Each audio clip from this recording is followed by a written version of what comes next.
Yeah. So that leads into the new garbage besides the Mandalorian trailer. That really is what sucked us in because this is our wheelhouse.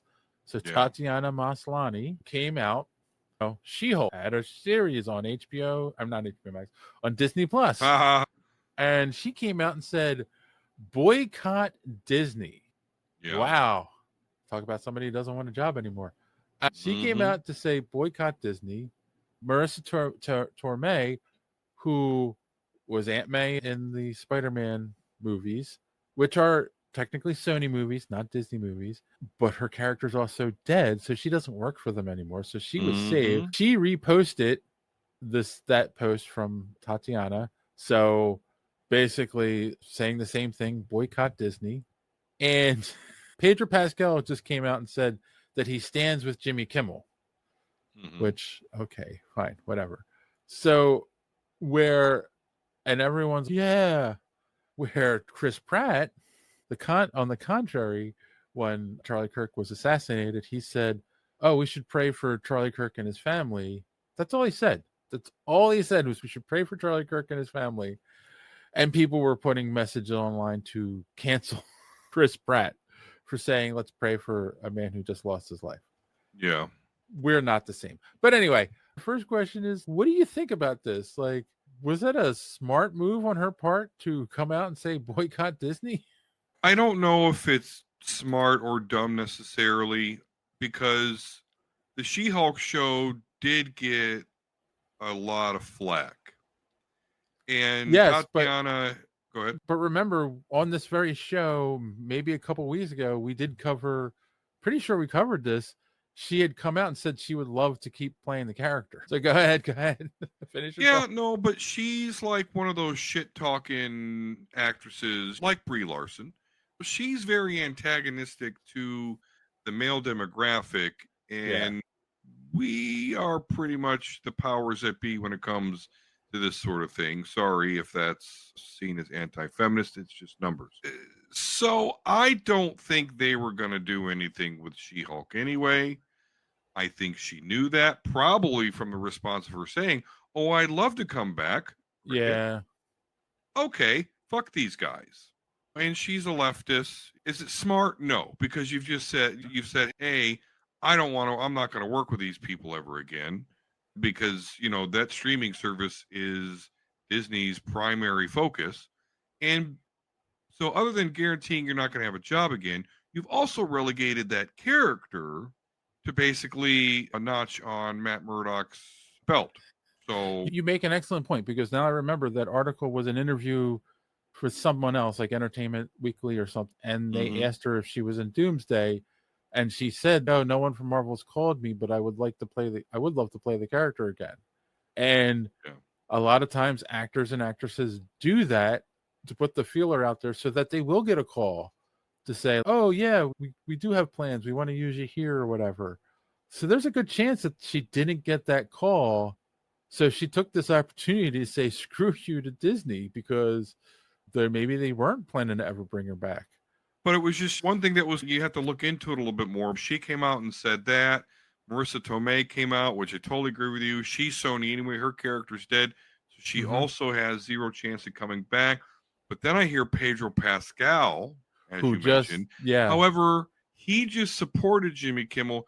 He did not say, hey, cancel Disney Plus, the streaming service that my movie that I star in is about to be on. Also, that would screw me up or really could screw him up, because let's face it, I love The Mandalorian. I love him as the Mandalorian, but that is a character that is known for not removing his helmet. So that'd be a pretty easy swap out there. Yeah, I mean, this is actually an excellent point. And I feel like that's true. Like, Pascal he made a comment, but he was very careful with what he said. All he did was said, I stand with Jimmy Kimmel. That's it.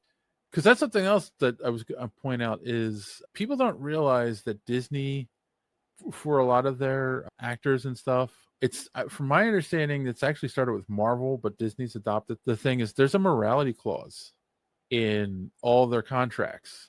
And I pointed this out years ago on the show, that you had all these Marvel stars who were like going to children's hospitals and volunteering at food banks and kitchens and all this stuff, which was great and it was wonderful. But they were doing it because Disney wanted them out in public doing this because it's part of the morality clause. But also part of that clause is they're not allowed to disparage the company. And this was in the news, and I'm sorry, it made me chuckle because I can't stand the show.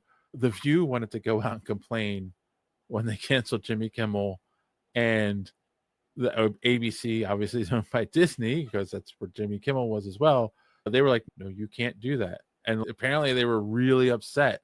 And they're like, if you do that, they're going to pull you off the air and you're going to be done. So because they already got the shit suit out of them. Who was the press secretary? I can't remember her name. Hot blonde. Sorry, I'm a dude bored 1980. But yeah, they got the shit suit out of them for that. Yeah, absolutely. I'm sure they're that ice was so thin you could drink it. I'm sure that they were standing on. So that makes me think that Tatiana's contract's done. So she was free and clear to make those comments, because if she was still under contract, she probably would have had to pay penalties and probably could have been sued by Disney. And same thing with Marissa Tomei. She was probably never really under a Disney contract. She was under a Sony contract. So she was free to say what she wants as well.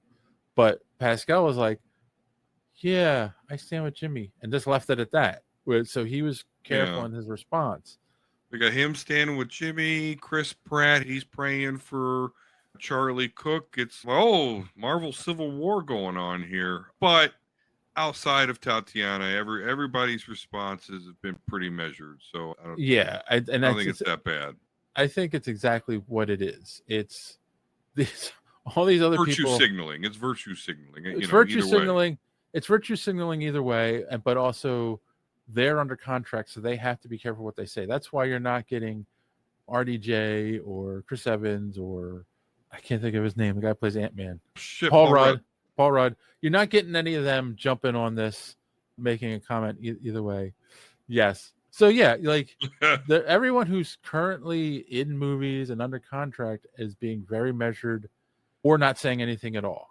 And I believe that's exactly why, because they don't want to get sued in oblivion. They don't want to lose their jobs. They don't want to lose their rent on their third mansion.